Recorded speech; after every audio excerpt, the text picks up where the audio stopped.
भाग्य आपुले थोर म्हणून जाहलो मराठी, विश्वाच्या गाभारी गर्जे मराठी.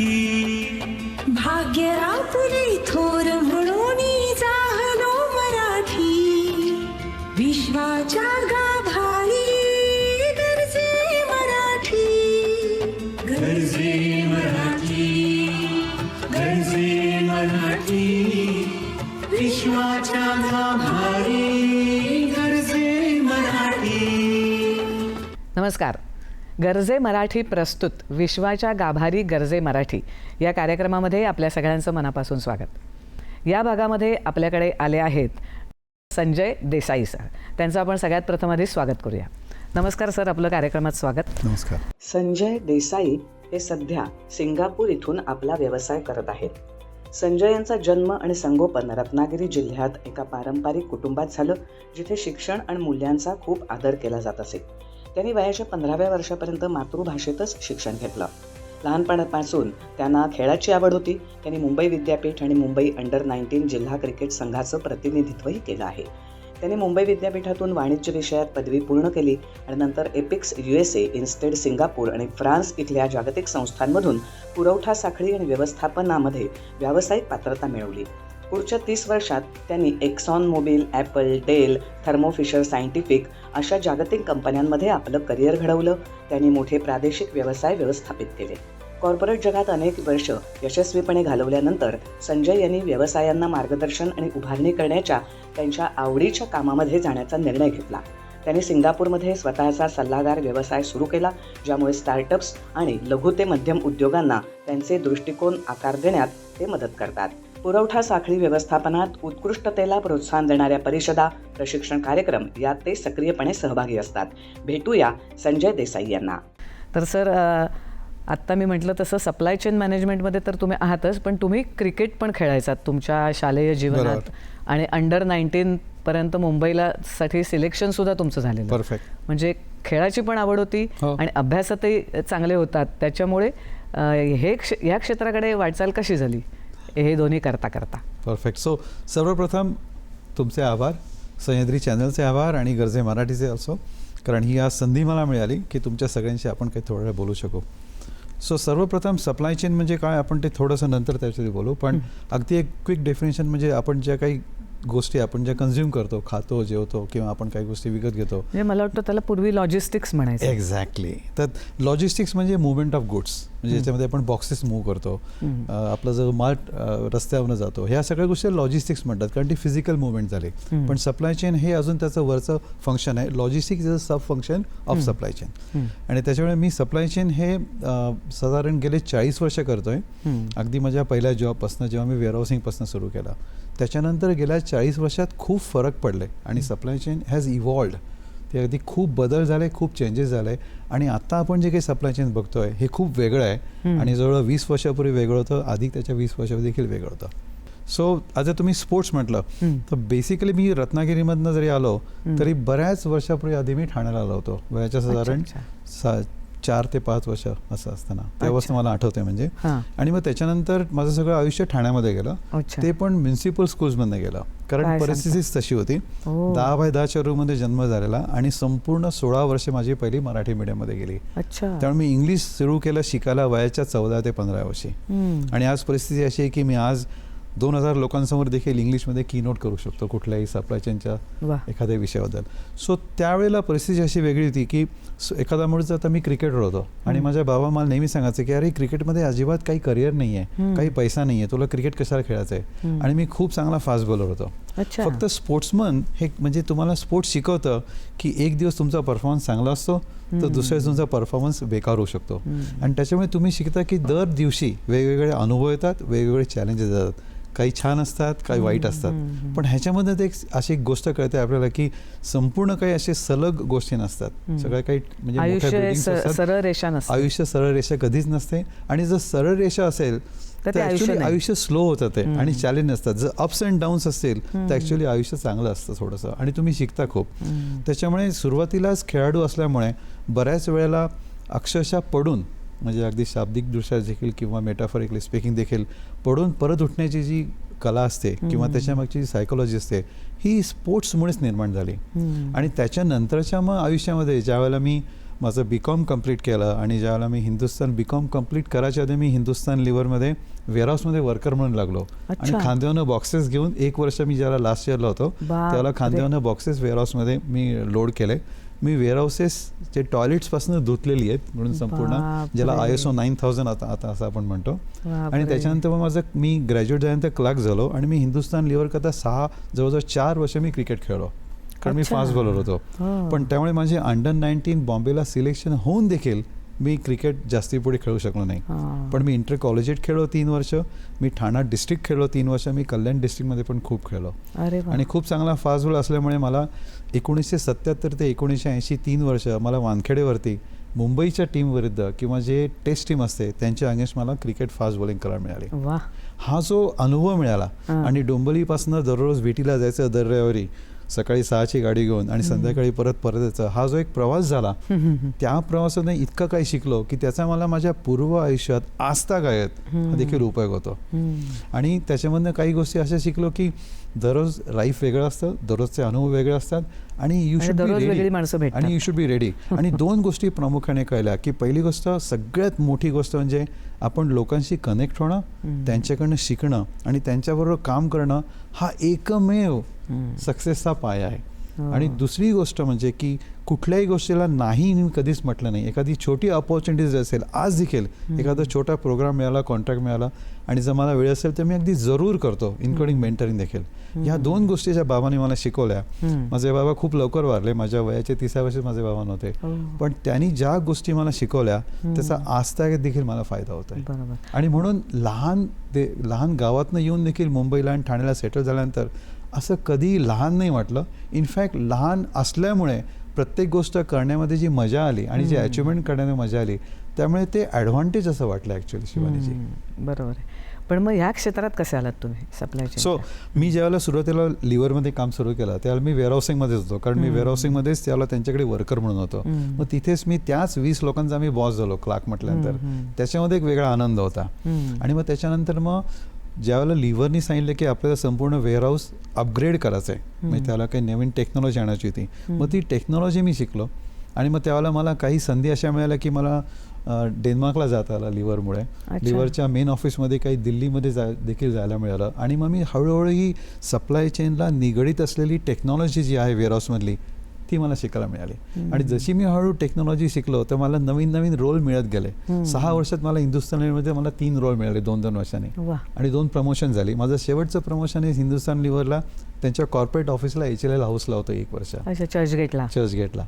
आणि मग त्याच्यानंतर माझ्या पुढे ऑपॉर्च्युनिटीज मिळाल्या त्या दरवेळेला मी एक नवीन चॅलेंज म्हणून स्वीकारला आणि त्याच्यामध्ये वाढ आणि प्रगती होत गेली. आणि हिंदुस्थान लिव्हर ही मल्टीनॅशनल कंपनी. ॲब्सोल्युटली.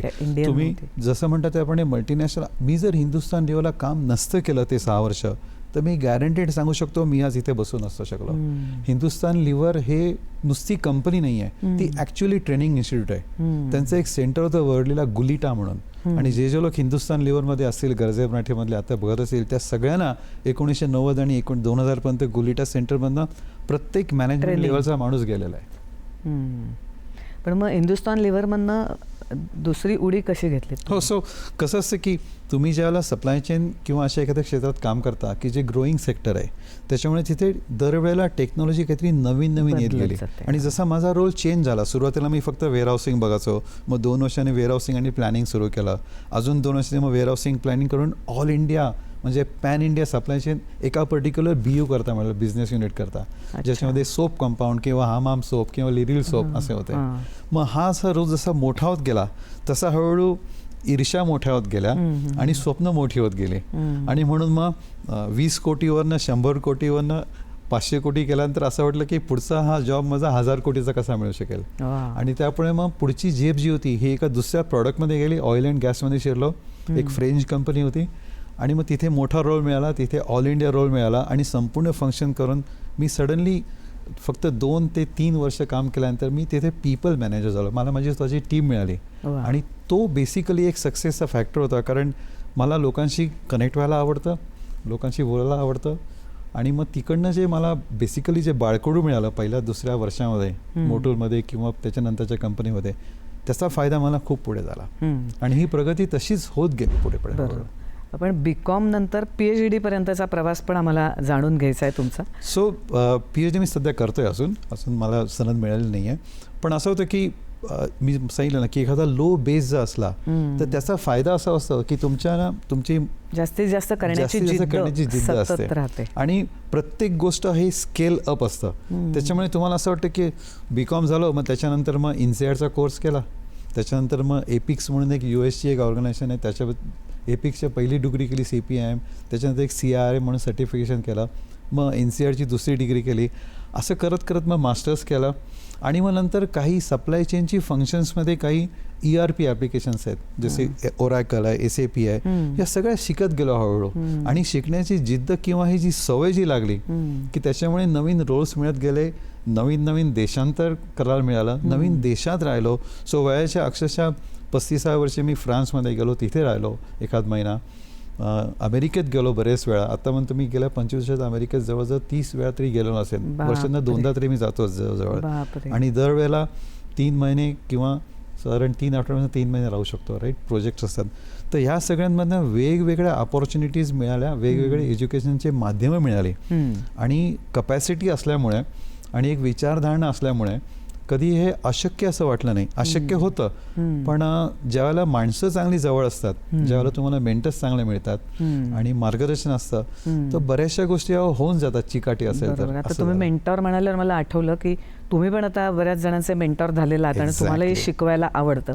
असे तुम्हाला चांगले मेंटॉर मिळाले, तसं आता तुम्ही पण चांगले मेंटॉर व्हायचा प्रयत्न करताय. तर ते मेंटॉरिंग आणि तुमचे त्यातले अनुभव आम्हाला जाणून घ्यायचे, पण त्याआधी घेऊया एक छोटासा ब्रेक.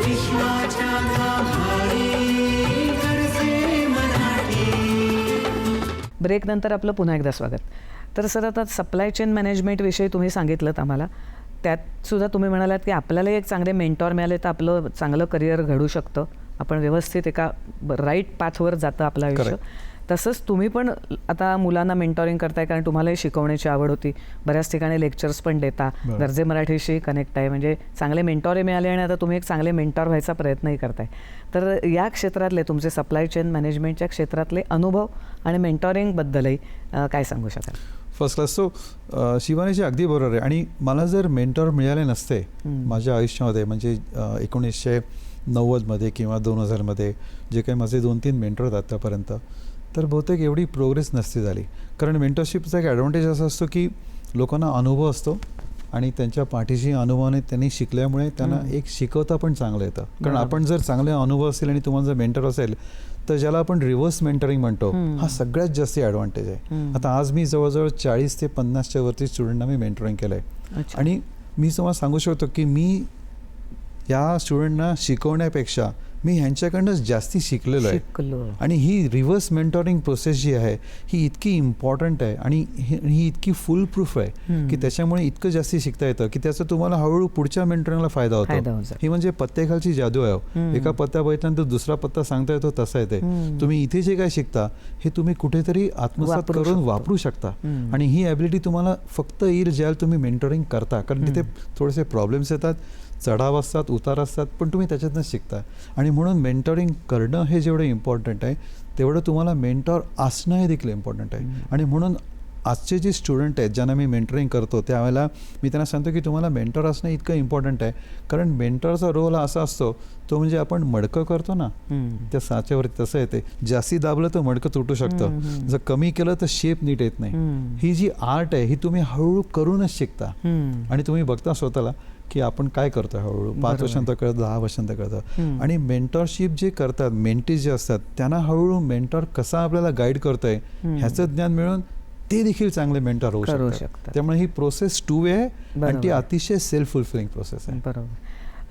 सप्लाय चेन मॅनेजमेंटमधले काही अनुभव सांगा ना, की हो. काम करत असताना काही आलेले अनुभव गमतीशीर असतील किंवा खूप लक्षात छान अनुभव राहणारे असतात. असतील. पहिली गोष्ट म्हणजे तुम्हाला टीम बिल्ड करायला लागते, तुम्हाला स्वतःचे टेक्निकल स्किल्स शिकायला लागतात. SAP, ओरॅकल या सगळ्या गोष्टी माहिती नसतात, पण न घाबरता त्याला सामोरं जाऊन ते शिकणं इम्पॉर्टंट असतं.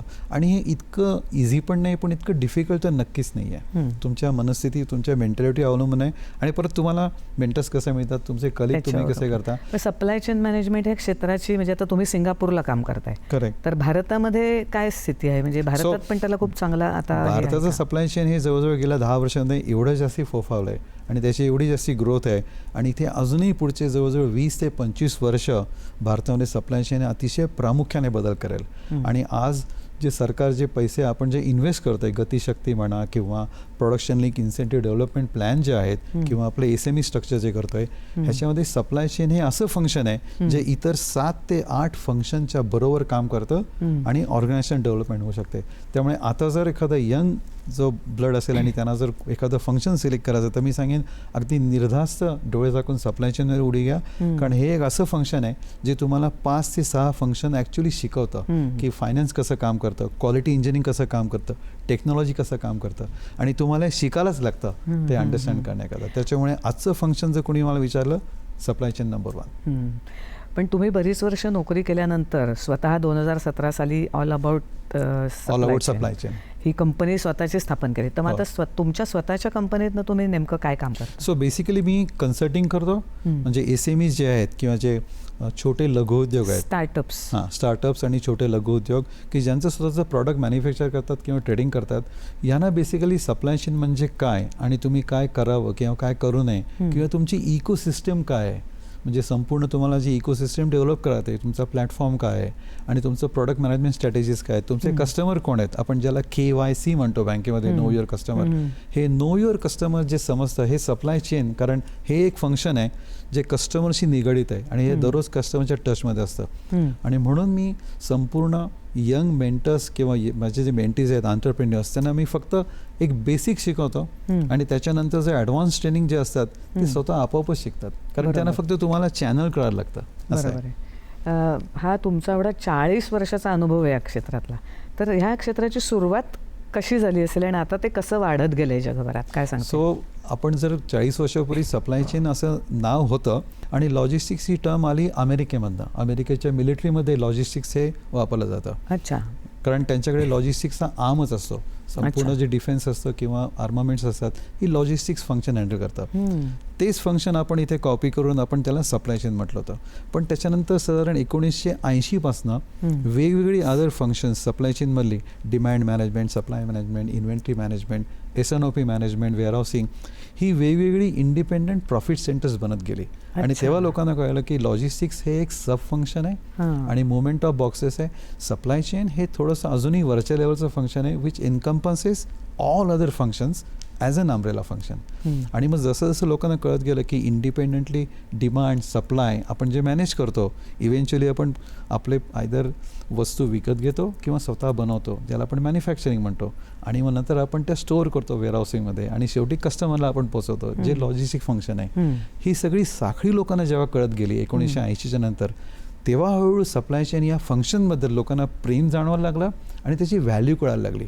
आणि पुढे त्याच्यानंतर 2000च्या नंतर .comच्या बसनंतर ई-कॉमर्स जसं सुरू झालं, तेव्हा लोकांना कळलं की आपण जे ऑर्डर करतो आणि ज्या 3 का 4 दिवसांनी गोष्टी मिळतात, ह्याचं रहस्य आणि सक्सेस फॅक्टर, यश, हे सप्लाय चेनमुळे झालं. अच्छा. म्हणजे ह्या ज्या ॲमेझॉन किंवा अशा मोठ्या मोठ्या कंपन्या आज सगळ्या देशांमध्ये माल 3 दिवसात जातो, एक्झॅक्टली, त्याला ही सप्लाय चेन मॅनेजमेंट जास्त परफेक्ट. ब्लिंकिट आज लोक ऑर्डर करतात 10 मिनिटात आणि 10-15 मिनिटात घरी येतं. ह्याचा अर्थ कोणी ना कोणी कुठेतरी ते मटेरियल, तो माल ठेवलेला आहे आणि तो तुम्हाला ऑर्डर मिळून सिस्टमॅटिकली ती ऑर्डर प्रोसेस होते आणि कोणी ती तुम्हाला घरी डिलिव्हर करतं. हे जादूनी होणार नाही आहे, ह्याच्यामध्ये खूप माणसांचा परिश्रम आहे आणि त्या सगळ्या परिश्रमाला आणि त्या साखळीला आपण सप्लाय चेन म्हणतो. बरोबर. तुम्ही आता या विषयावर मला वाटतं बऱ्याच ठिकाणी लेख पण लिहिता, हो, त्याशिवाय लेक्चर्स पण द्यायला जाता. हो. तर हे लेख लिहिणं किंवा लेक्चर्स द्यायला जाणं हे कसं काय तुम्हाला सुचलं, म्हणजे त्या क्षेत्रात कसे काय शिरलात तुम्ही? सो कसं असतं की एखाद्या फंक्शनमध्ये तुम्ही ज्यावेळेला हळूहळू एक साखळीच असते ती की तुम्ही हळूहळू एक एक एक्सलन्स पार करता आणि काही आपल्या डोळ्यासमोर असं यश दिसायला लागतं आणि मग पुढचे हळूहळू काही अजून यशाच्या पायऱ्या मोकळ्या होतात. तर हे सगळं एवढं सगळं सप्लाय चेन केल्यानंतर शेवटी तुम्हाला असं वाटतं की अजून पुढे काहीतरी करावं, अजून एक कम्युनिटी सर्व्हिस म्हणून आणि अजून स्टुडंटना जास्ती काही नॉलेज मिळावं म्हणून आपण दुसरे मीडियम किंवा दुसरी काही आपण माध्यमं शोधतो. त्याच्यामधलं माध्यम म्हणजे मॅगझिन. आणि जसं तुमचं हळूहळू नाव होतं कंपनीमध्ये त्यावेळेला काही सोशल ऑर्गनायझेशन्स असतात की ज्यांचं स्वतःचं फंक्शन सप्लाय चेन इव्हेंट करतात किंवा मॅगझिन्स लिहितात. हे ॲटोमॅटिकली तुम्हाला येऊन भेटतातच आणि म्हणतात की can you write an article from me, आमच्याकडे तुम्ही आर्टिकल लिहाल का. असं एकदा सुरू झालं, पहिलं डिफिकल्ट असतं, दुसरं तिसरं थोडंसं इझी होत जातं आणि मग त्याच्यानंतर तुम्हाला सवय लागते. आणि मग आता मी जवळजवळ वर्षातनं 4 डिफरंट मॅगझिन्स करता मी दर महिन्याला एक म्हणजे अशी 12 आर्टिकल्स मी लिहितो. कुठल्या ना कुठल्या, दुबई करता एक आहे, भारताकरता एक आहे, एक UK करता एक आहे आणि सिंगापूर करता एक आहे. त्याच्यामुळे मला दर महिन्याला काही ना काहीतरी 4-5 दिवस मला खूप आनंद मिळतो ते लिखाण करण्यामुळे. माझं स्वतःचं लिखाण असतं आणि त्यातनं भरपूर आनंद मिळतो आणि काही कल्पना मिळतात. आणि आपलं स्वतःचं आर्टिकल मागच्या महिन्याचं बघितलं की कळतं की तिथे मी काही चुका केल्या होत्या त्या आपण पुढच्या आर्टिकलला नीट करू. सो ही परत पत्त्याखालची जादू आहे आणि त्या निमित्ताने आपणही रिफ्रेश होतो. एक्झॅक्टली. सप्लाय चेन मॅनेजमेंटविषयी तुम्ही आत्ता बरीच माहिती दिलीत आणि अनुभवही सांगितलेत. आता गरजे मराठीशी तुमचा कनेक्ट कसा आला, कारण तुम्ही मेंटॉरिंग करताय म्हणजे आपोआपच गरजे मराठीशी मराठी माणूस बांधला जाणार परदेशात राहणारा. तर ते कसं करताय आणि मुलांना सल्ला आणि तुमच्या सप्लाय चेन मॅनेजमेंटमध्ये किती संधी आहेत, मुलं येऊ शकतात का आणि आली तर त्यांना काय ऑपॉर्च्युनिटीज आहेत, हे आम्हाला तुमच्याकडनं ऐकायचं आहे. पण त्याआधी घेऊया एक छोटासा ब्रेक.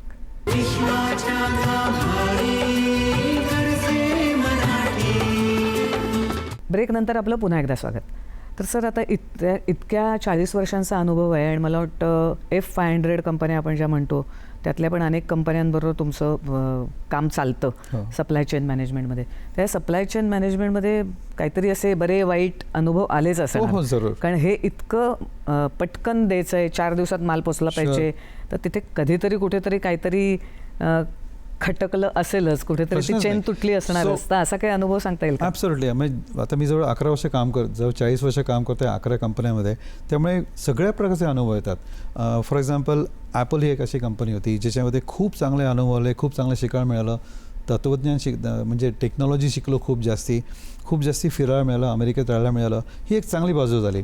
पण जेव्हा तुम्ही ट्रॅव्हल करता त्यावेळेला तुम्ही काही गोष्टी विसरता, काही गोष्टी तुम्हाला करायला जमत नाहीत, काही तुमचे पर्सनल बर्थडेज वगैरे हे सगळं आपण काही करू शकत नाही. हा एक थोडासा एक वाईट अनुभव झाला. आणि दुसरी गोष्ट म्हणजे काही आपण ज्याला प्रोजेक्ट करतो त्याला काही मिस्टेक्स होतात आणि मग त्या मिस्टेकमुळे कंपनीचं नुकसान होऊ शकतं, तुमचं पण नुकसान होऊ शकतं. सो तसं देखील झालेलं आहे. काही डिसिजन घेऊन मी माझ्या एका कंपनीमध्ये मेडिकल डिव्हायसेसमध्ये आम्ही एक वेअरहाऊस टाकलं मलेशियामध्ये आणि 2 वर्षांनी आम्हाला ते वेअरहाऊस बंद करायला लागलं, कारण कस्टमर्स विलिंग नव्हते, कॉस्ट वाढली आणि कंप्लायन्स चेंज झाला मलेशियाचा. हे आम्ही त्यावेळेला 2 वर्षाआधी नीट विचार नाही करू शकलो, कोविड आला म्हणून आम्ही ते बंद करायला लागलं. सो असे देखील तुम्हाला वाईट अनुभव येतात. पण ह्याच्यामधनं शिकण्यासारखं खूप आहे. म्हणजे मग हळूहळू आपली प्रवृत्ती बदलते की आपण 2 वर्षाऐवजी 3च्या ऐवजी पुढचे 5 वर्ष विचार करू, पुढचे 7 वर्ष विचार करू. सो प्रत्येक मागची चूक ही पुढच्या एखादा प्रोजेक्ट करता आपण आत्मसात करू शकतो. इंग्लिशमध्ये आपण ज्याला लेसन लर्न म्हणतो. त्याच्यामुळे कोविड येणारे कोणालाच माहित नव्हतं. ॲब्सोल्युटली नाही. कोविडने जे काय नुकसान झालं करेक्ट. पण आता सगळ्यांना कल्पना आहे की जर कोविड काय करू शकतो आणि म्हणून आता आपण सर्क्युलर सप्लाय चेन जे म्हणतो किंवा सस्टेनेबल, ह्याच्यामध्ये कोविड किंवा अजून असे काही प्राणी जे आहेत मोठे त्यांच्याकरता आपण आता त्याचा विचार केलेलाच आहे. सर आता ते तुम्ही मग अशी म्हणाला तसं की लिखाण पण करता आणि तुमचे जे अनुभव आहेत ते लोकांना सांगत असतात, तसंच मेंटॉरिंग करता. तर गरजे मराठीशी मग तुमचा कसा काय संपर्क आला आणि मग तिथे आता तुम्ही काय काम करता? सो सगळी पहिली गोष्ट की गरजे मराठीशी मला आनंद गानू सरांचे त्याच्याबद्दल आभार मानायचे आहेत. कोविडच्या नंतर 21मध्ये मला वाटतं आनंद गानूने मला असं अप्रोच केलं होतं की तुम्ही सिंगापूरला आहात आणि आपल्याला गरजे मराठी म्हणून आपण एक सशी संस्था आहे जी सिंगापूरमध्ये आपल्याला फॉर्म करायची आहे. आणि मी ती मला संकल्पना एवढी आवडली. कम्युनिटी सर्व्हिस मला पहिल्यापासूनच आवडते करायला. माझं लाईफ मी ज्या क्षेत्रातनं आलो आणि ज्यापासनं मी मोठा झालो हे लोकांच्या मदतीमुळे, आणि म्हणून मला ते पुढे न्यायचंच होतं. आणि एक प्लॅटफॉर्म मिळाला, तो पण मराठी लोकांकरता. आणि मराठी, गर्जे मराठी हा मराठी लोकांचा आत्मा आहे, किंवा मराठी हे गर्जे मराठीचा आत्मा आहे आणि सोल आहे असं मी म्हणेन त्याला. त्याच्यामुळे ही अपॉर्च्युनिटी, संधी आहे, ही मी कधीच माझ्या आयुष्यात नाही म्हणणार नाही. आणि त्याच्यामुळे फायदे इतके झाले की एक तर आता मेंटरिंग करायचा एक मार्ग मिळाला, मराठी लोकांना आणि आपल्या लोकांना डेव्हलप करण्याकरता एक माध्यम मिळालं, त्याच्यामध्ये खूप आनंद पण आहे. आणि काही खूप चांगले लीडर्स, त्यांच्याशी ओळख झाली. आनंद कानूनसाहेब स्वतः, माशेलकर साहेब येऊन गेले, तुम्ही त्यांचा इंटरव्ह्यू घेतला इथे, डॉक्टर विजय जोशी, आणि असे चिकार लोक आहेत, राईट.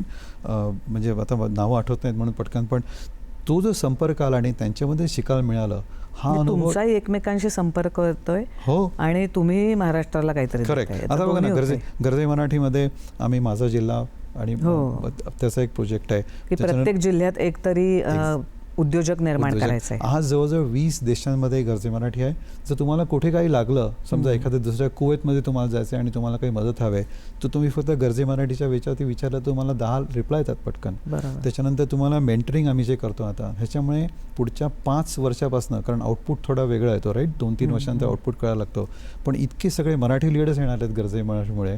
आणि हा 2 टाइम्स 3 टाइम्स किंवा 5 टाइम्स ही जी संकल्पना आहे ही फोफावणार आहे पुढे. आणि हे जे माध्यम आहे, मला नाही एवढं त्याच्यासारखं दुसरं माध्यम मराठी माणसाला कधी आधी होतं, जे आता आनंद कानून साहेबांमुळे लोकांना मिळालेलं आहे. मग आता इथे येणाऱ्या मुलांना तुम्ही काय सल्ला द्याल जाता जाता, आणि तुमच्या क्षेत्रातल्या संधी? एक्झॅक्टली.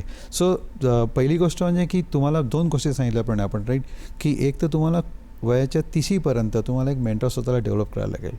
तुम्ही आपण तुमचे जे एक्स बॉस असतील किंवा तुमच्याकडे जे काही प्रख्यात मंडळी असतील त्यांना तुम्ही विचारून तुम्ही त्यांना मेंटरिंग आम्हाला कराल का म्हणून विचारू शकता. So mentoring is important. त्याचप्रमाणे कुठलंही चॅलेंज जर मिळालं एखादं, म्हणजे प्रोफेशनल माध्यमामधनं किंवा गर्जे मराठीसारखा एखादा जर प्लॅटफॉर्म मिळाला, तर त्यांनी जरूर जॉईन करावं आणि गर्जे मराठी आव्हान स्वीकारावं. एक्झॅक्टली. आणि तुम्ही गर्जे मराठीची नुसती मेंबरशिप घेऊन बसण्यामध्ये काही मजा नाही आहे. तुम्हाला त्याच्यामध्ये कधी काम करायचं आहे, तुम्हाला ॲक्टिव्हली इन्व्हॉल्व व्हायचं आहे. आणि त्याच्याकरता 2-3 प्रकाराने तुम्ही इन्व्हॉल्व होऊ शकता. अगदी जर काही नाही म्हटलं सुरुवातीचे 2 वर्ष, तर फक्त गर्जे मराठीच्या वेबसाईटवर जाऊन जी काही गर्जे मराठीची मॅगझिन्स आहेत, किंवा आपण लिंक्डइनवरती करतो, यूट्यूबला आपण जे काही प्रकाशित करतो त्याला लाईक करा, त्याच्यामध्ये कॉमेंट करा आणि लोकांशी कनेक्टेड राहा. इतकं तरी जरूर मी सांगेन गर्जे मराठीच्या प्लॅटफॉर्मच्या बाबतीत. सप्लाय चेन फंक्शन, आपण आधी म्हटल्याप्रमाणे की हे एक असं फंक्शन आहे ज्याच्यामुळे तुम्हाला खूप शिकायला मिळतं. तुम्ही फायनान्समध्ये शक्यतो फायनान्स शिकाल, तुम्ही क्वालिटीमध्ये क्वालिटी इंजिनिअरिंग शिकाल किंवा क्वालिटी लॅब शिकाल, पण सप्लाय चेन असं फंक्शन आहे जे प्रत्येक फंक्शनला टच करतं. कारण तर सप्लाय चेन लिनियर न राहता आता सर्क्युलर राहिलेत आणि सगळ्या बिझनेस प्रोसेसेस आता सर्क्युलर आहेत. आणि त्याच्यामुळे सप्लाय चेन हे असं फंक्शन आहे जे सगळ्या फंक्शनला टच करून पुरवता त्याच जागेवरती सेंट्रल बिंदूमध्ये येतं. आणि म्हणून माझा असा अतिशय प्रांजळ ॲडवाईस आहे लोकांना की जर तुम्हाला जर काही चांगलं शिकायचं असेल आणि जर करिअर करायचं ज्याच्यामुळे तुम्ही फायनली CEO होऊ शकता किंवा CTO होऊ शकता, तर सप्लाय चेन हे असं फंक्शन आहे ज्याच्यामध्ये डेफिनेटली शिकायला मिळेल, सर्व क्षेत्रामध्ये जाऊ शकता. त्यामुळे त्यात खूप संधी आहेत, खूप जास्त संधी. पुढच्या 5-10 वर्षामध्ये इंडियामध्ये इतकं तांत्रिक, इतकी टेक्नॉलॉजी येणार आहे आणि सप्लाय चेन म्हणजे टेक्नॉलॉजी डेफिनेटली. त्याच्यामुळे मी तर सांगेन की जर तुम्हाला दुसरं कुठलं करिअर जर करायचं असेल आणि सप्लाय चेनमध्ये करायचं असेल तर जरूर उडी घ्या, ह्याच्यामध्ये खूप फायदा आहे. बरोबर.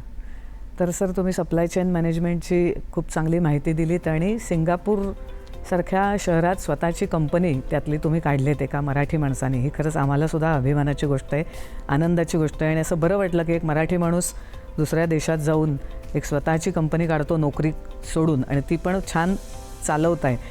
तर तुमच्या कंपनीची अशीच भरभराट होत राहू दे आणि इथे सुद्धा तुमच्या क्षेत्रातले बरेच तुमचं मेंटॉरिंग घेऊन विद्यार्थी घडू देत, अशा अपेक्षा व्यक्त करते. तुम्ही इथे आलात त्याबद्दल मनापासून धन्यवाद. Thank you so much. थँक्यू तुमचं सह्याद्रीचं पण आणि Garje Marathi. Thank you so much.